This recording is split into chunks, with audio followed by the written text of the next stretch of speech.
All right, it is Tuesday. It is that wonderful time to get things kicked off. Don't worry, our guest is in the green room, and yeah, let me kill that volume. So we've got to give him a really, really proper opening, don't we? Here we go. I hope you're ready for it. Ladies and gentlemen, boys and girls, children of all ages, TCT, BNL, that's this guy right here, is proud to bring to you our very soon-to-be world-famous No Lag Zone. And tonight, oh man, this is a treat. I am so happy we got him back. This one's very, very special.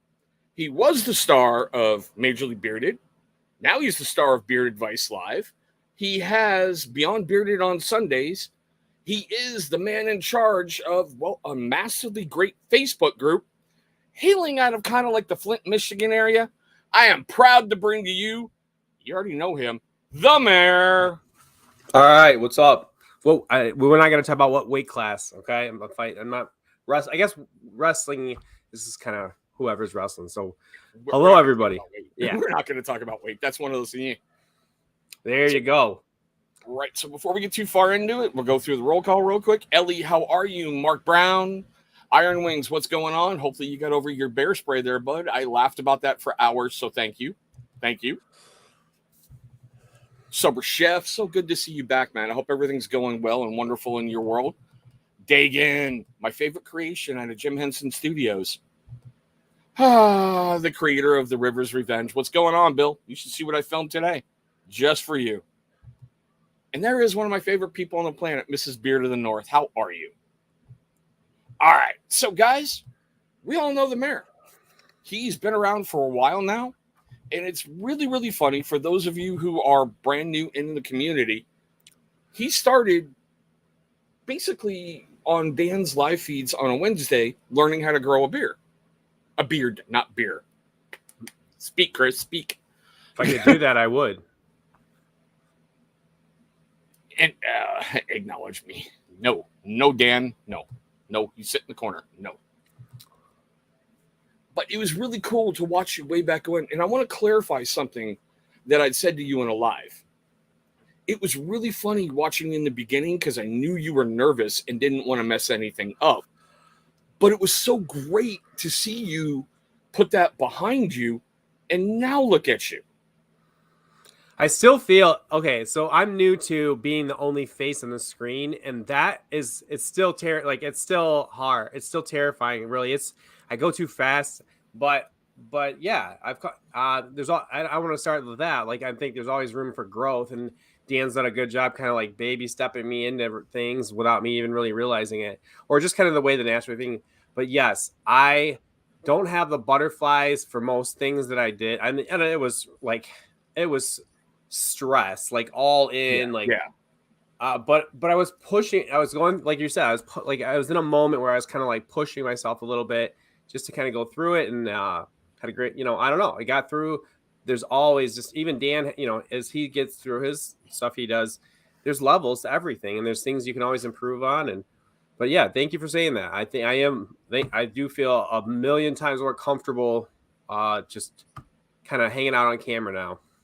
Yeah, but the funny part, and I like how you said that, and this is just to me. If you go back in time, the first time I think you ever went live when Dan wasn't there was my show when I invited you on, and it looked like you were in an episode of Saw begging for help, in the cabin. Right. And now look at you. We're in the mayor's man cave. You know? I can't. The waterfall effect is not working. But if someday we'll have the waterfall, like the little water jets jump, something fancy. I don't know. I don't want to tell you too much, but it's a great, like I said earlier, it's a room I can lock and my family can't get inside. That's the bottom line. So precious. Oh my God, that's so precious. It is. I had to work for a couple of years. Leave me alone. Go away. For me, it's just, I can't even have it in my head. Like I'm very audio like distracted. When I don't need headphones in, which I do for this setup. I put earplugs in for my individual lives because I'll actually I'm so bad about it that I just wear earplugs because I like to be it helps me get zoned in to the whole thing. See, the only thing I think for your first live when you did Beyond Bearded, it had to be a little awkward not having Dan right there with you because you had so much practice with Majorly Bearded and Bearded Vice Live. You were already ready to go. Your first live stream, no offense, I cussed you out. You're like one of my favorite people on the planet, but I'm like, he's flawless. What? No, stumble once, you know? Oh, come on now. Well, first of all, you made my night. That was great. I didn't feel flawless. I felt like, but like getting back to the thing with Dan, you're absolutely right. There was a moment, and I think that's where the earplugs come in. Like, there's not that voice. It's not a conversation anymore. And I got, I did my teaching. I'm a teacher too. And my teaching kind of got me in that Google Meet where I have the kids here. So it's all kind of fell into place where I got that all, not just the lives, but I was running a classroom virtually for a year or so. And like, still that first show, the first Beyond Bearded was like 220 people. And I couldn't Dan makes it look too good to handle like that big of a chat, kind of keeping it chill. Like it's disgusting how good he is at it. And you just really appreciate like things that you never really considered. Like he's always run the mouse on our split screens and he's always done, all that. But Dan, he makes it look too easy, Okay. I think we can all say, and this is not disrespectful to the teach, he is a freak of nature. Absolutely. Right? Oh, absolutely. He is sorry, not saying like, oh man, you're a freak, great move.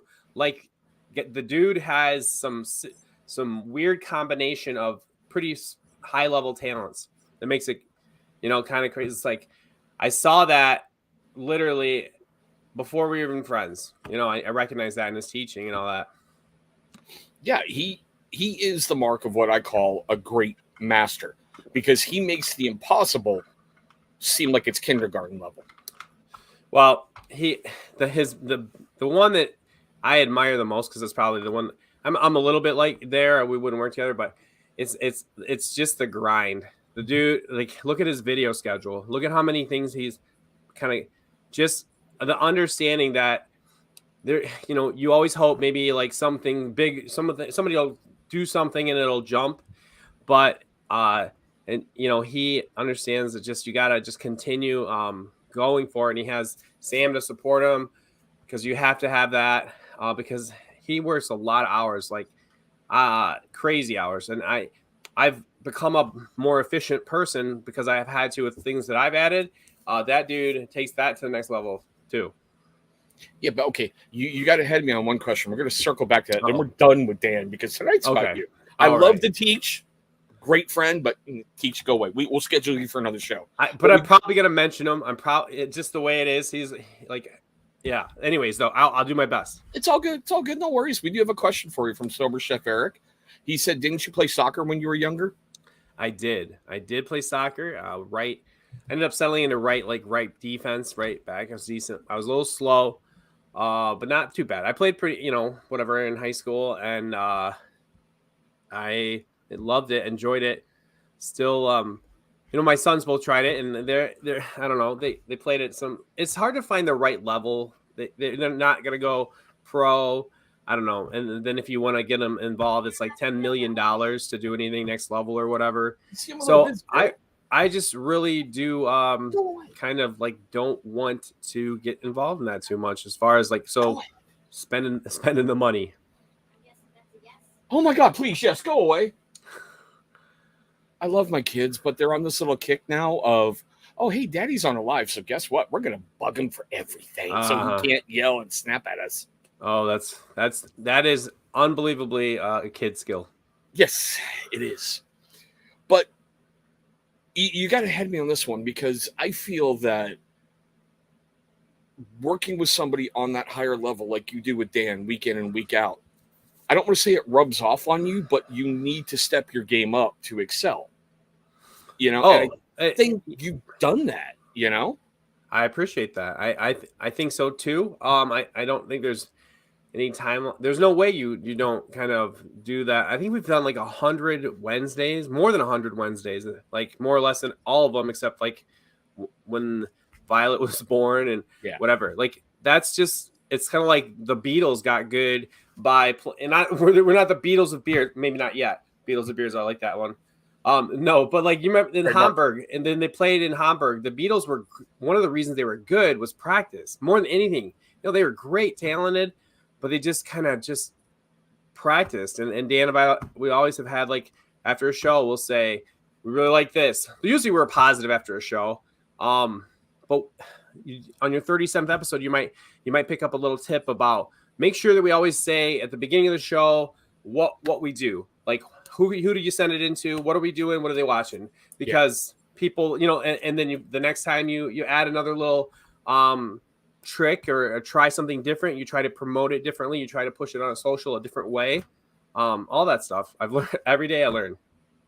Yeah, but I think you should, because I had an old sergeant of mine in the military tell me, and I also had a boss when I worked for Kroger in their call center, teach, coach, train.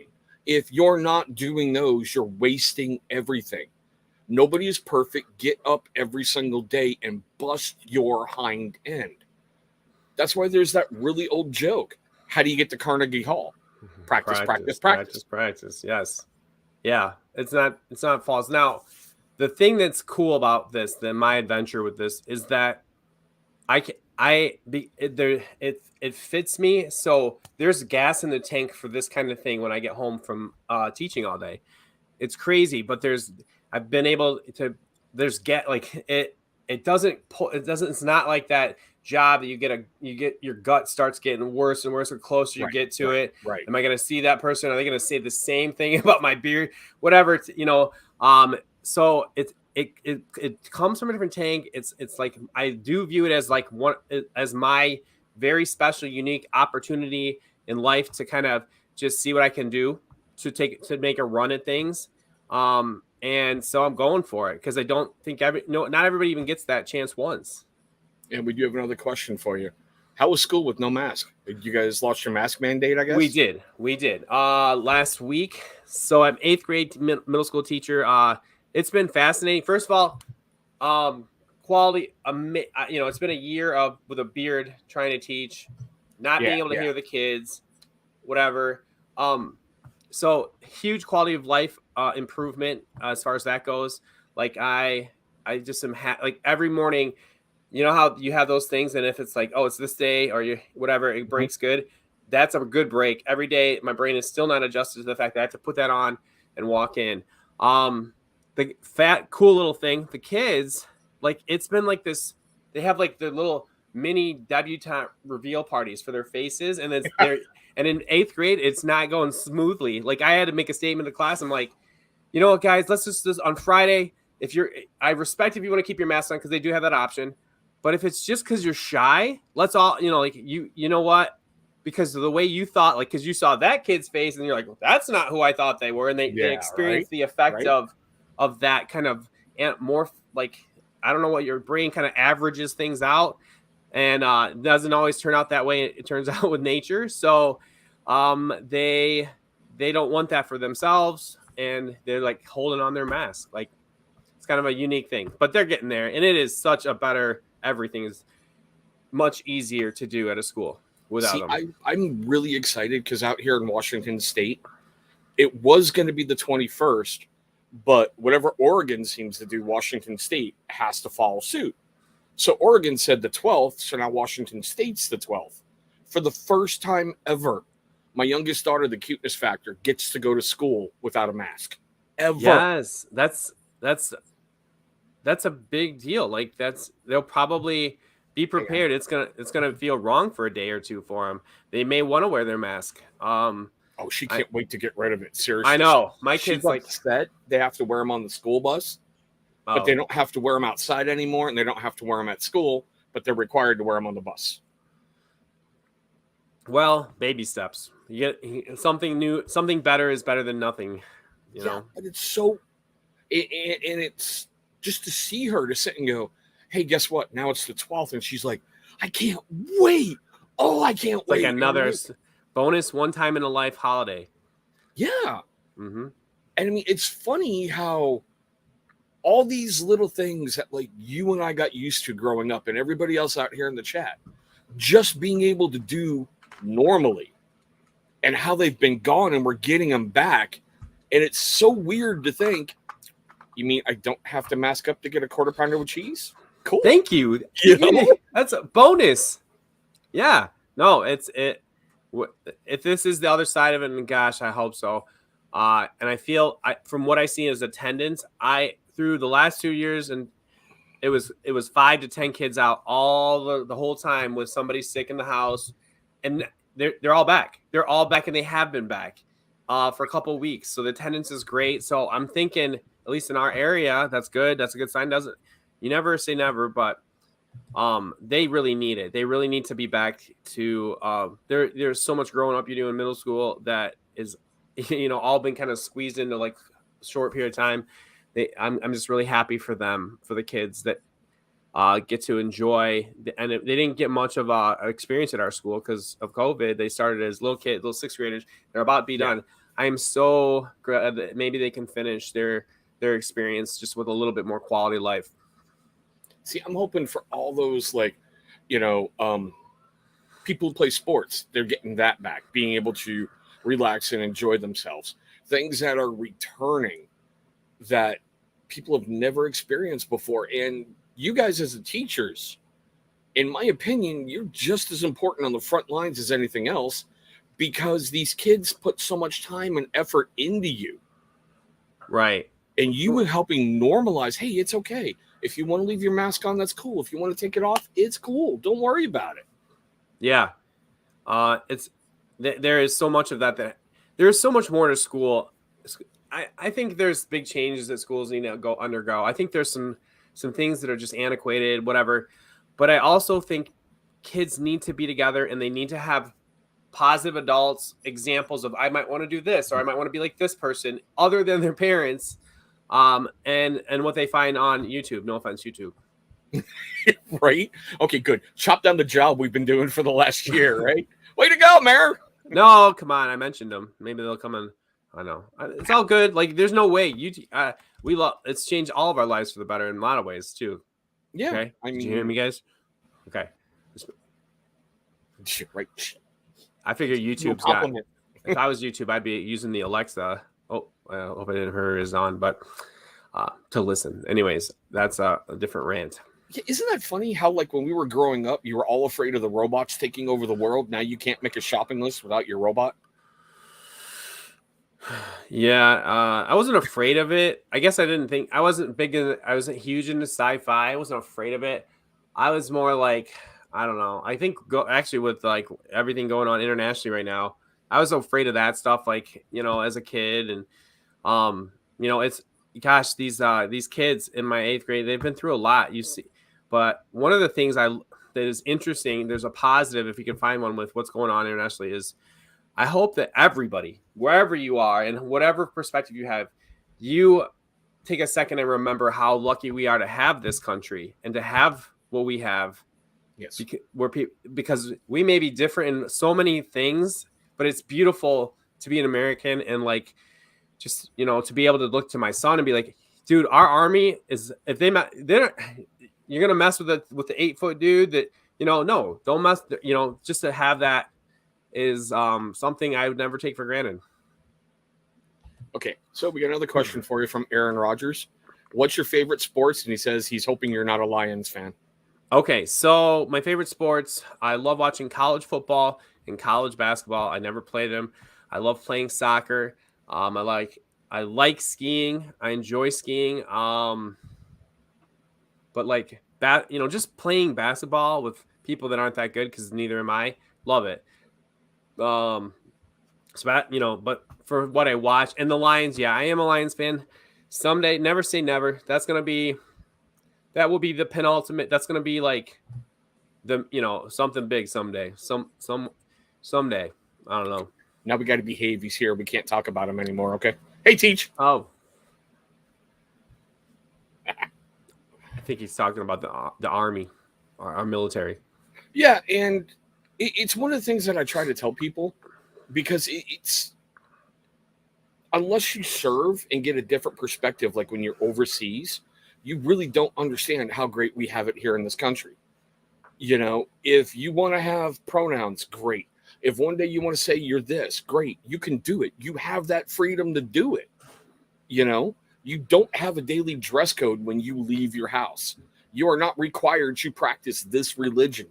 You can go be who you want to be. If you have an idea for a beard YouTube, you can go make that happen and not have, and make it happen. That's not everywhere, like the opportunities we have are very fortunate. And come on, May, like I know for me, it was just a good like reminder. I'm not perfect either, but a good reminder of how grateful we are all and how much more we have in common than different. And I think that's what's really, really awesome for you to say, is because I always try to teach my kids, and granted, I have failed at this a lot. You may be angry right now, but go at it from a different angle. You know, you may find common ground with somebody who's going, I hate you, I don't like you. Maybe you could find something different, because life is too short to let hatred take you over. Yeah. Be happy, you know? It's, it's hard to remind you own your feelings and have that, and then move on, and then figure out, find a positive way to move forward. Not always easy, and not my nature, but definitely has proven repeatedly in my life that kind of, it's the only way to get out of certain holes that you find yourself in. Okay, so let's flip back and hit the Wayback Machine for a moment. I think teaching is a very honorable profession that not a lot of people willingly go running to anymore. What made you decide to become a teacher? Let's see. I was actually in marketing for a semester at school, and then I switched to teaching. I had some teachers that I saw as like having role models in a way, but I saw that they had a decent amount of money. They weren't rich but could do things with their family. They didn't have to worry about travel as much. So there were some things there. I also just really, so it was a lifestyle choice. I think that it was a safe choice for me. If I'm being, I don't think I've ever said that, but I think it was a safer choice. Like I wouldn't have pushed, it was something I feel like I had a lot of familiarity with. So, as being a student and whatever. So I think I kind of chose that from what I thought. And then I just like truly the like random variety of kids will always crack me up forever. Being around kids, you can learn so much about their family by the kid. When you've done it like 20 years like I have, you can just tell so much just kind of by a few like the way the kids interact, and it's fascinating, and I love studying people. So yeah, that's kind of the reasons why. Now you see, Sober Chef's living in Colorado, so I don't know if that's a South Park reference or he's actually being truthful. So I'm going to give him points on that one. That's all I'm going to say. Is he really from Colorado? There's no way he's not making a South Park reference then. Yeah, no, he lives in Colorado. Yeah, that's got to be a reference then. That's what I'm saying. Nice one, Sober Chef. But you see, and I also find that funny. A lot of people for the rest of their life will always remember their favorite teacher and that impact they had on them. Yeah, that's how that's your legacy. It's a kind of a humble one in a way, because a lot of times you don't attribute your inner kind of morality on the person that taught it to you, because it's been so long, or it's just part of who you are. But that a lot of times that was a teacher, I think. Oh, Sober Chef is saying truthful.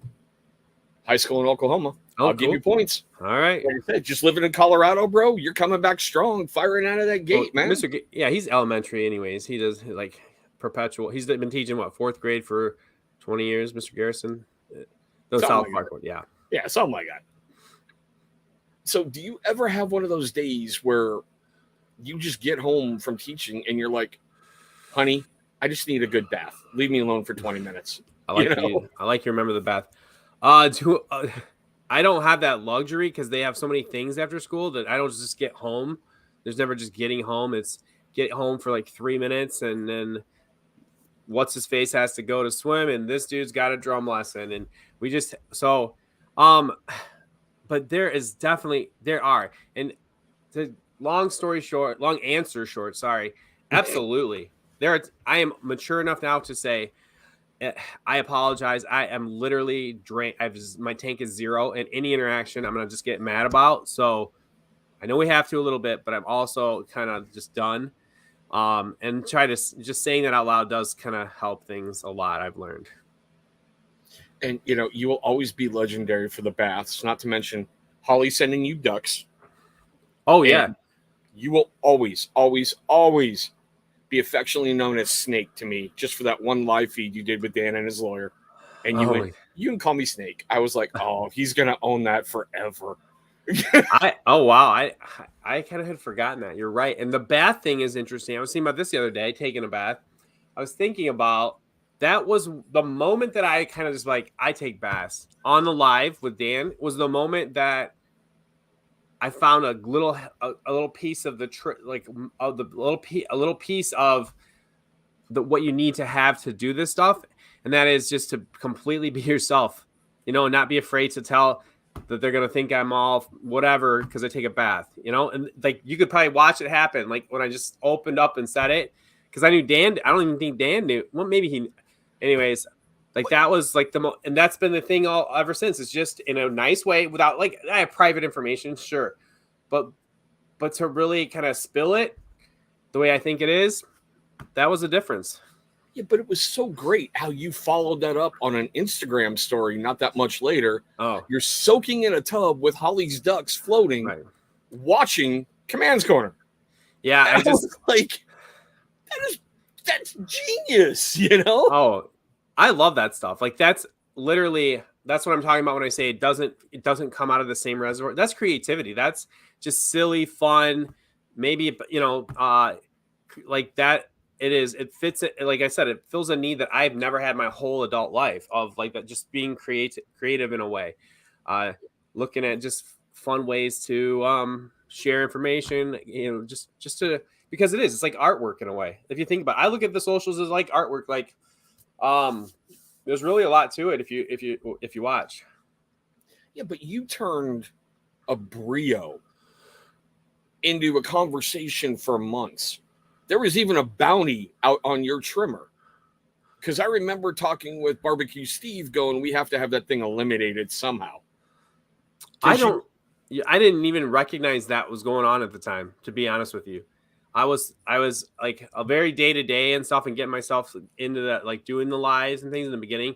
I had if that was the case, that's amazing. But I didn't know I had any impact on that at the time. Like, I was just talking to Dan. Yeah, but that was the beauty of it. Right. No, exactly. Yeah. You, ever since I've known you, sir, you have had that it factor. And that's the only way I can put it. And just, if anybody's watching this, I'm not kissing his butt. I don't want anything from him, and he's not paying me to say this. All right. He's had it. And it's just, you're that perfect compliment on that show. And it's great to see where you've gone. And we got another question from Sober Chef. All right, and I gotta respond to what you said. You're over there, but no, I have not. I was born in New York, Cortland, New York, and lived in Groton, New York for about 4 years. Do not remember much, just like little, whatever the memories were. Not much of living there. But we moved to Michigan and went into the house my parents still live in like 86, 85, somewhere there. Nice. And then to respond to your thing, I appreciate you saying that, but I don't think I truly don't. I didn't always. I felt like there were times when Dan and I were doing our lives that I was trending towards maybe like more managing what he did, like more doing his booking and stuff like that down the road, or getting involved in other ways. But it's just like you like. Yeah, then, okay, wait. This is what I was gonna say. If there was nothing that would have ever said I wanted to be the only face on the screen, especially on his channel with all its subscribers, no way. Like, I was like, that's not for me. Okay. And then he just like hit me with it. And I said, yeah, of course. Because if somebody offers you that, you just go. Right. But then that time from like, it was like Thanksgiving to the first show. I really had to play head games with like, you're not up for it. Like, just self-doubt, like those cycles. But I like might sound weird, but I let it in, and I just like lived in that doubt, like in my head, and let it do its thing, and then it kind of like, instead of like pushing it away, I don't know, it worked for me. I got there. I got to that first show, got through it, and then the next show was a little different, and we were kind of fine tuning it in. Yeah, but I'll give you a little tip, okay? Nobody starts out polished. Nobody. Right. Nobody comes out of the gate firing on all cylinders and going, I got this. It ain't no big deal. I mean, even the much vaunted Jay Cruz, Primo, if you're watching, still love you, Poppy. When he did his first live, he was tripping all over himself.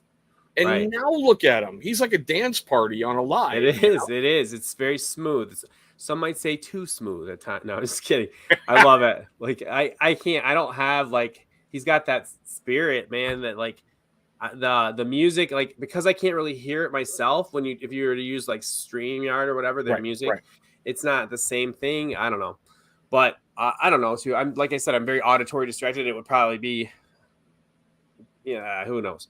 But what I didn't get was the fact that what I was doing with Dan and on Beard Advice Live, I just didn't have I knew it was, but I didn't know what it was. Anyways, it was so much different than being on your own.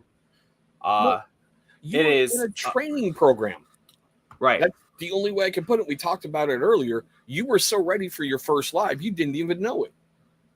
Right. And like I said, but I love that you said that, because I felt kind of horrendous on it, especially the first half until I finally settled down. I felt very, just not my, just forced and nervous, basically. Why not? The thing too is my parents are watching, and that just gets into your head. Like I told my mom, my kids are watching. Who knows? It's on Facebook. It's like, so I told my wife, my mom, you can watch whatever, but don't tell me. I don't want to know, because it's not that I would ever do anything like inappropriate or embarrassing. It's just you don't lose it. Like a good live is like talking to your friends, and when your parents are there, you're not going to. Okay, well, all right, that's the parental factor, okay? Because no matter how old we get, you're still your dad's son, your mom's son. And whenever they're around, you act a certain way. Even though everyone's like, nah, man, I don't act different. Yeah, nah, you act differently around your parents when they're around. There's that, and then there's also that when I tell a story, they're gonna be like, that's not what happened. He's lying. And, so as long as they feel like they're not going to find out, it's good. But see, even Sober Chef bringing that up, what other channel started that trend when both you and the Teach were getting ready for the Death Nut Challenge? That was crazy. I don't even know. I don't know why I did that. That was an experience. It was a great experience. You got to try things, I guess, to know what you're into. But yeah, the hot jerky, there was such a kick. Like it just kept getting more and more like this jerky is, you light it on fire, then you eat it, kind of thing. Like, what's next, man? Yeah, it's like when I had my collaboration with Ruddy Man, and I'm not sure if GI is off the preserve or not yet, but if it got to so many sales, both Dagan and myself, we did a Packy one chip, which I will never do that thing again because that was a painful couple days after. Mm-hmm. Not to mention a tarantula. I got Joe to eat Joe ate a tarantula and a scorpion, and I had a scorpion.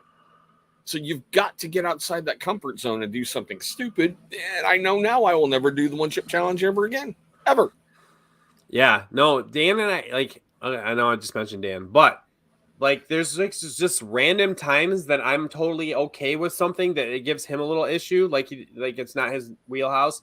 And there's a lot of times when he's cool in something that I am like, I'm only there because I have the confidence of being with it, like kind of thing. But that kind of plays in. There's like, I mean, I would say that there'd be significantly less bath talk on Dan's channel if I was not involved in this. No one would be learning about men's, like there would be no show on shirt collars and, so I don't know. But like, Dagan, I still hate you. You sandbagged me, you muppet. What did he do? How did he do that? Oh, Dagan just popped that chip in, ate it. He's like, and are you supposed to leave it on your tongue or anything, or just chew it? Just chew it up, and then you you're supposed to wait a minimum of 5 minutes. That's like at the weakest setting before you take milk or water. Taking the whole hour is like, Chris, why are you dying? Chris, why are you sweating? Chris, why are you cussing things out? So This is nothing. was he training? He's married to a freaking Latin dude, and they build fire in each other's Okay, there bellies you for go. fun. There you go. Okay, fair enough. Sandbagged me. He's been trained his whole life for that moment. There's nothing you can do. Yeah, hey, Sober Chef, we're going to add sober into that statement. I love you, brother, but I'm sure. But see, and that's part of the fun, and that's why I think it's great to have you back here, because you guys and you yourself on Beard Advice, like when you did, Beyond Bearded, when you did the Guess Who This Is. Right. That's thinking outside the box, and that's getting you outside your box. You know? Oh, yeah. From all that's like that, I don't even know what direction the content will go. I'm starting every week. I get a little bit more of a process. Dan is like a machine with his processes, and that's the only way he can do so many things. But like, as far as that goes, I think I want to bring back some more, like, there is some more pop culture stuff that could be fun, but I just do what I would think was interesting. Like, and I think it would be fun to see guys before they had their beards that we see their faces quite a bit, and just, so that was a good little tie-in. You got the community out and aware of that, and so that worked out well. Yeah, but I mean, your show is still young. It will grow into where it's supposed to be. Like for me, my first year, I had such scripted questions, right? And it didn't feel like me, sitting there. So, Mr. Mayor, do you like hamburgers or hot dogs? Are you a Coke or Pepsi fan? Yes. That's when I scrapped all that and brought it into where I've got it now, where I don't plan anything other than we're going to have a conversation. Whatever answers you give me, that's where we go. Well, that is where I'm at right now for my show. Is I don't, the slides kind of are my guide. They're like, they let me relax enough to enjoy it, because I know when I like block out where I can play that little slide. Yeah, that's the goal though, is to have it be much more natural. And I think as my comfort builds with that, I think that's a hope, is that it's just a little less rigid, a little more chill.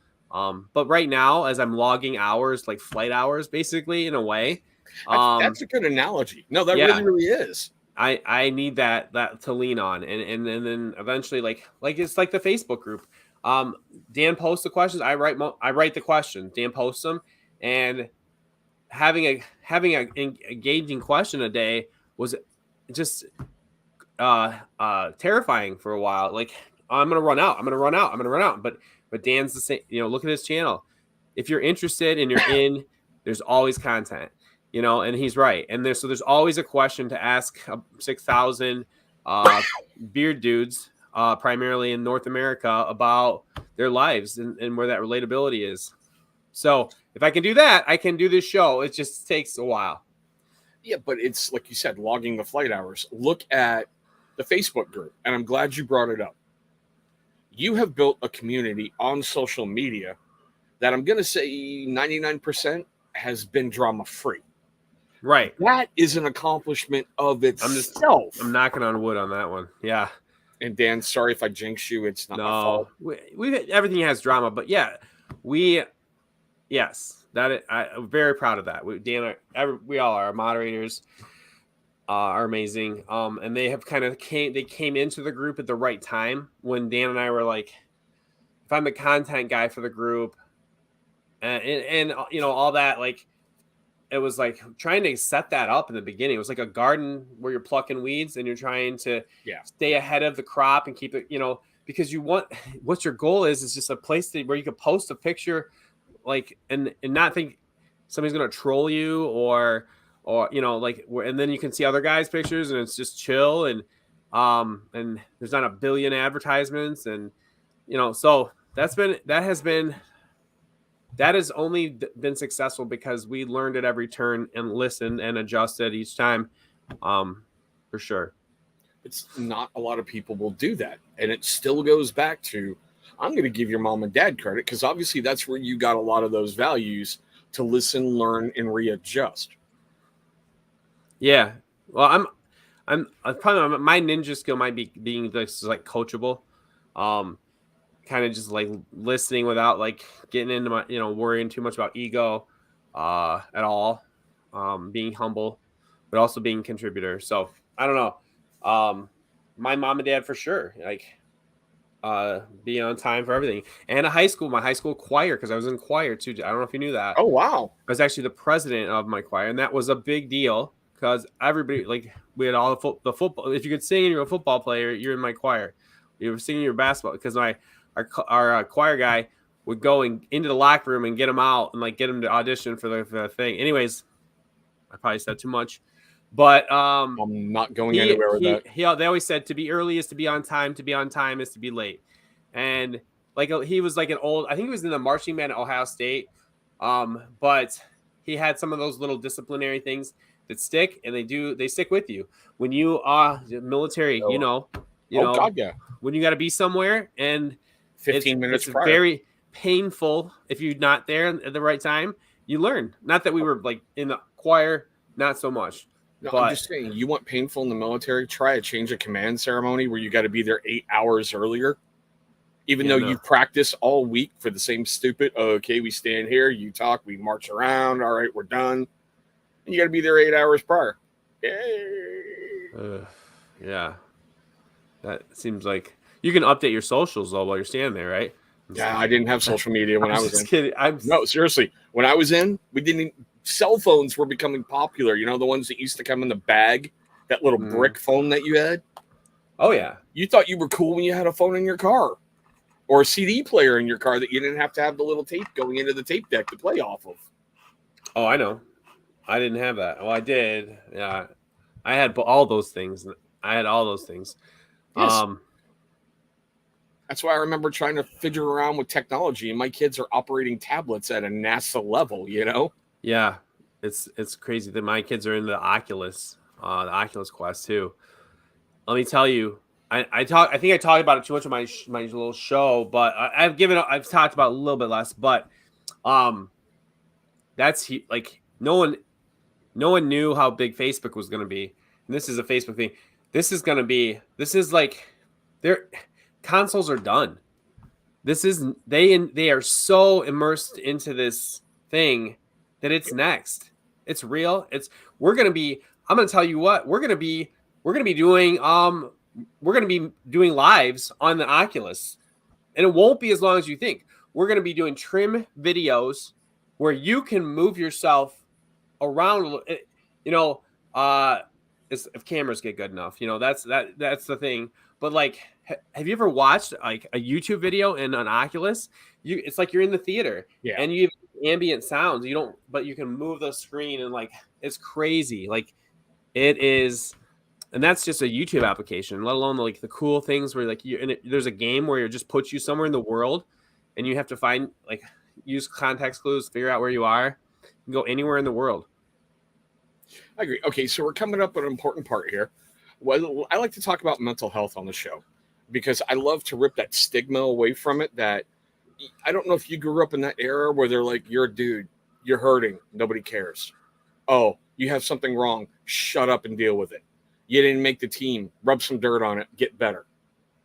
You know, so many times guys will repress everything because they've been taught don't do it.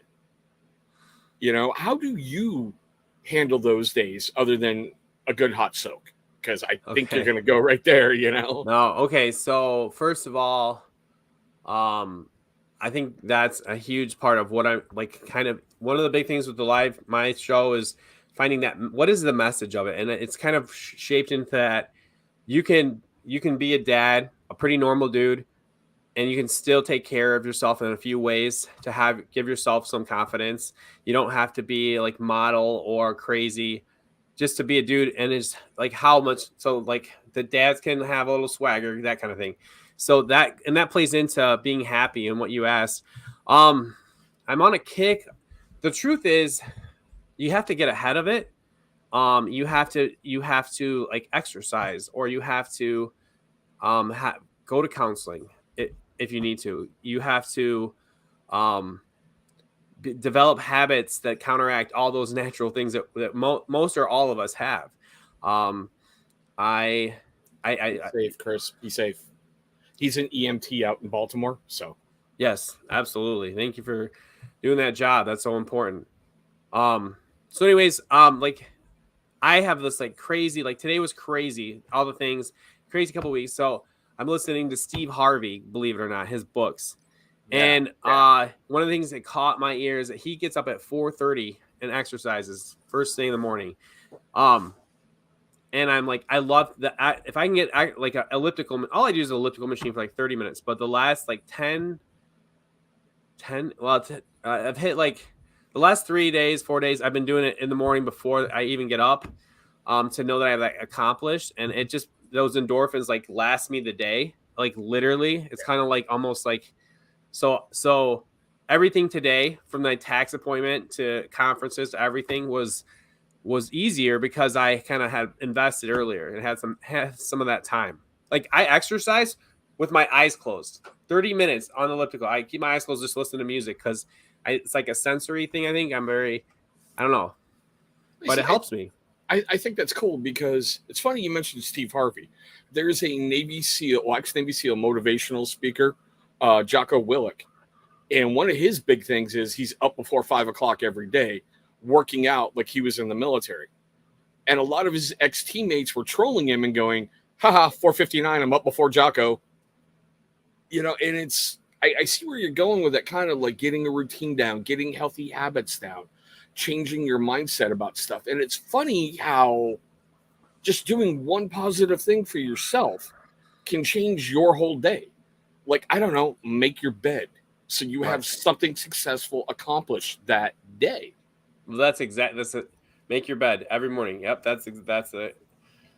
Get something right away off your, and that I don't like exercising, and I was like kind of trying to push it back because it's not easy, but it is. So that's good. But like you said, there was a point when I think I had the Facebook group and I had, I was working with Dan, and then like Beard Advice all of a sudden kind of surged a little bit, and we were having to really invest time into prepping the shows.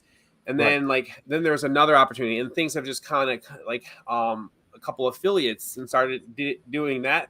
And there was a time when I kind of looked at I talked to Betsy and I said, but I can't take shortcuts in my health anymore, or I won't be able to do this because I get too grumpy, or I can't take that, I have to go to bed on time. I can't just chill and have that, time all the time. I have to live within that. So like being real with yourself about what you're capable of. And then, so like what I mean is like going to bed on time, not staying up watching shows, hanging out, just having time. That's so beautiful of you to say. Know your limitations. If you can't, squat 350, don't try to do 350 right out of the gate. Right. Everything is a process. Everything builds. Seeing how you're a content creator, I am. My first video, I swear to God, will put me on trial at The Hague for war crimes. If anybody watches it, it's that bad. But when you did it, you thought, this thing is so awesome. Oh my God, it's great. Yeah, those first episodes are all about you. That the experience is just kind of fun. Like it's a ride for you to, like, I don't know. Does that make sense? Does that make sense? Sense. Right away, you are still a viewer of show. You are still a viewer. So you do a show with all the pieces that you don't really perceive until you are presenting it. Like there's big things that I just missed, like in posts and things like that until I had some time practice, like of seeing it from what do I want to communicate kind of perspective. You live and learn. Yeah, but it's that going back to that, know your limitations, know your strengths, know your weaknesses. Sometimes your weakness can be an absolute strength. Like I talked to you about in the green room. I know myself. If someone's going to throw fire my way, instantly, because of my background, who I am, I'm going to be like, and then it's, whoa, step back. Nope, Chris, nope. But realizing that can bring out a strength and show restraint and be able to show other people that, look, you don't have to do this. Right. Yeah. Gosh, the hardest lessons you learn kind of on like through experience, and I think being married is, Careful, Betsy might be watching. yeah, Careful. yeah, yeah.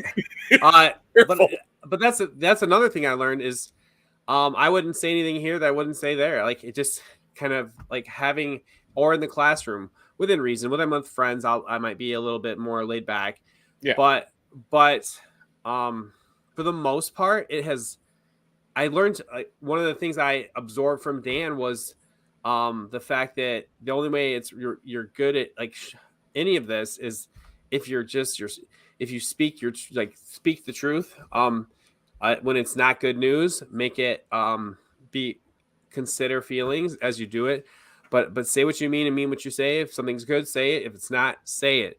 And like I kind of like slowly that leaked into me on the live. I talked about the bass, then it leaked into my relationship with my wife, and it leaked into like a lot of things. And I think just the stress and the challenges of the pandemic kind of, gave me the time to do it. Because Dan and I didn't lose a beat because we didn't need to. We could do everything already, you know.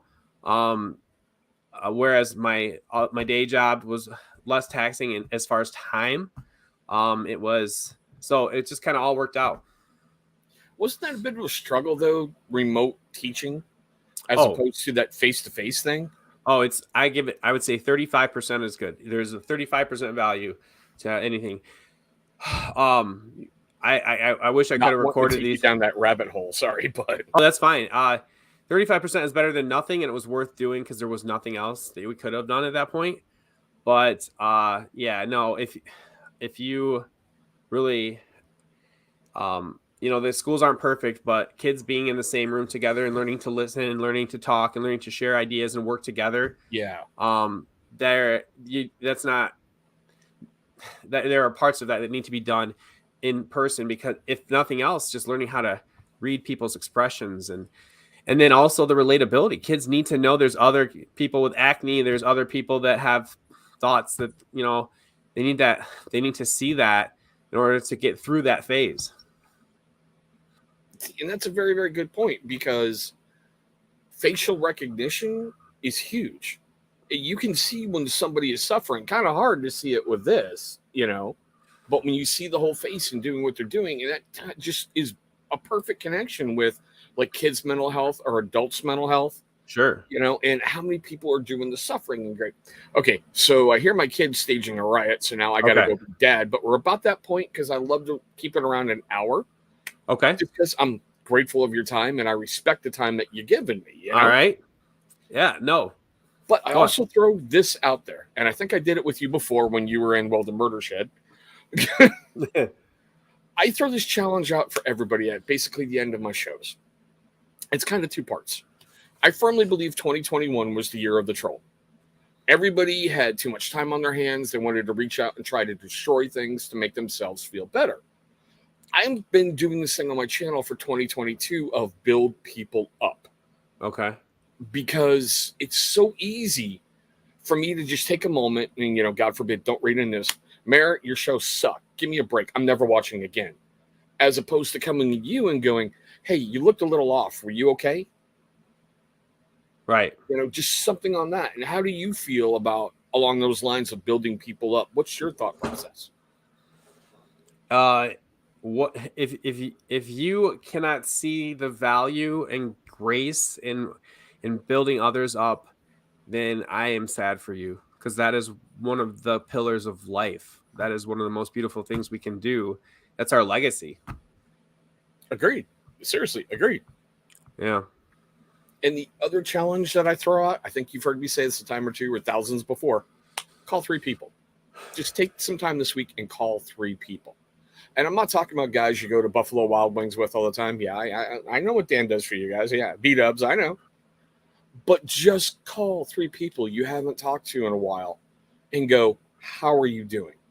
That is a big that's a big ask for me. I don't think you're that's pushing me. I'm hearing you. I'm gonna do it.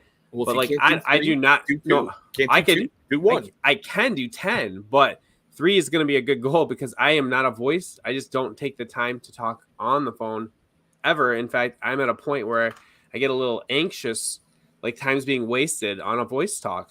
Is that weird?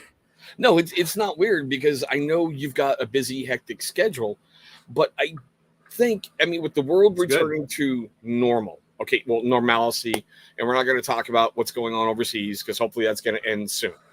Right. But people being unsure, like we talked about, the masks being on, the masks being off. What's going to happen with elections? Because we're coming up on midterms, you know, political. We're not going there on my channel, but everybody goes insane. You know, it's, you never know the effect you can have on a person just by going, hey, how you doing? Right. Oh, I am such a more outgoing person with all this. What I guess the one thing that you get too is that you realize like our like trains of thought are so they're all almost on the same exact track. We all noticed it. We all talked about it. We all felt it. We all feel that way. We all regret that.